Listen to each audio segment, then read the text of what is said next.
Okay, thank you for your time. So I have a question about the recent U.S., the SEC cyber disclosure, right?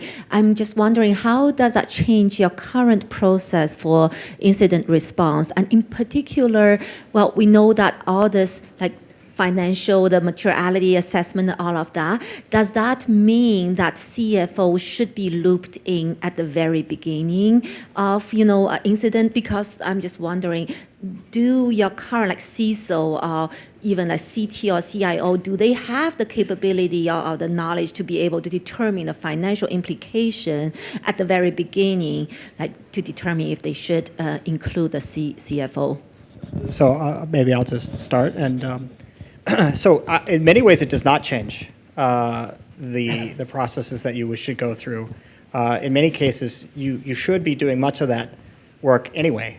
But what does change is that there should be now a formal framework for making a decision on materiality and having that data on which you're going to make the decisions. And as I've mentioned already in my talk, not making the decision or making a decision that you will not report because it is not material.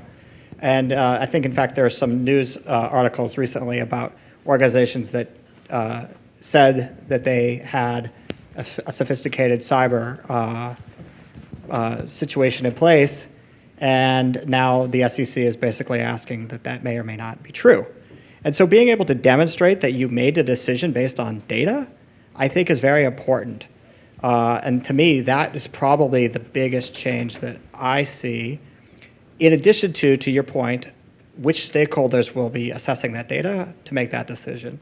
So yes, it looks like to make a materiality decision, most of the organizations that I'm working with are saying that it's the CEO, the general counsel, the CFO, and the CISO working together to make that decision based on data that is being collected primarily by the CISO and then processed against a framework to determine its materiality.